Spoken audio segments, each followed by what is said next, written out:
রাধা কৃষ্ণ জুটি সকালবেলায়। ও বাবা, আমার কেষ্ট ঠাকুর দেখুন। ওহো,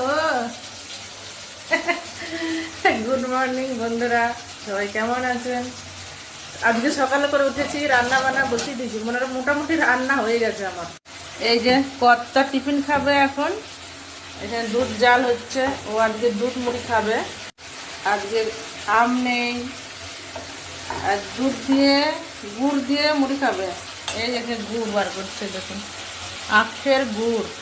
জানেন বন্ধুরা, একবার আখের গুড় নিয়ে এসেছিলাম, যে আখের গুড়ের ভেতরে ছিল একটা কি যেন ইন্দুরের ঠ্যাং, বড় বড় একটা লেগ পিস গুড়ের মধ্যে ছিল। আর নেই তো, ভালো করে দেখি না, এত বড় একটা ইন্দুরের লেগ পিস ছিল গুড়ের ভেতরে।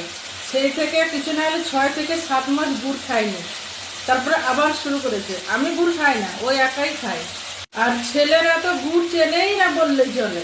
মানে ওর গুড় কি জিনিস মানে চেনে বলে মনে হয় না। মানে জীবনে কোনো দিন একটু বলবে না যে মা গুড় দাও বা গুড় খাবো, বলবে না। চলুন বন্ধুরা, আমার রান্না কি করলাম দেখায়। এই যে ভাত হয়ে গেছে, আর এই দেখুন শুশনির শাক কালকে কর্তা নিয়ে এসেছিল, আমার প্রিয় শাক এটা, শুশনির শাক। আর এটা করেছি ওই খয়রা মাছ, সমুদ্রের খয়রা মাছ, একটু বড়ি দিয়েছি, আর গাছে একটা বেগুন ছিল, সেই বেগুনটা দিয়ে সর্ষে বাটা দিয়ে কাঁচা লঙ্কা বাটা দিয়ে একদম ঝাল করেছি। এই দেখুন, এটা হচ্ছে রুই মাছের পাকা তেঁতুল দিয়ে টক, একদম একদম আচার বললেই চলে। দেখুন, এইটা হচ্ছে আমাদের খুব প্রিয় একটা খাবার, মাছের টক। খুব কম করে থাকি, কেননা মাছের ঝোল টোল করি তো, টকটা করে মানে করেও ওঠা হয় না আর কি। তা আজকে যাই করলাম। এই দেখুন, এটা হচ্ছে পাকা তেঁতুল দিয়ে 5 ফোড়ন দিয়ে মাছের টক করেছি।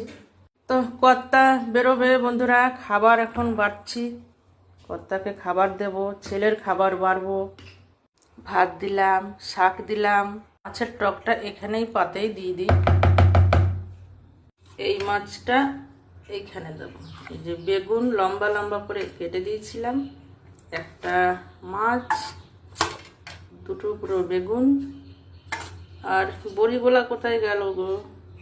এই যে আজকে ছোট বড়িটা রান্না করেছি। আমি তো 2 রকম সাইজের বড়ি দিয়েছিলাম, একটা বড় বড় দিয়েছিলাম আর একটা ছোট সাইজের দিয়েছিলাম। বড় বড়িটাই চাল কুমড়োর সাথে দিয়েছিলাম, আর এটা শুধু বড়ি। হয়ে গেছে কর্তার খাবার বাড়া। বন্ধুরা, ছেলেরও খাবার বাড়া হয়ে গেছে, রান্নাঘর একদম ঝিকঝাক করে ফেলেছি। এবার একটু বসে বিশ্রাম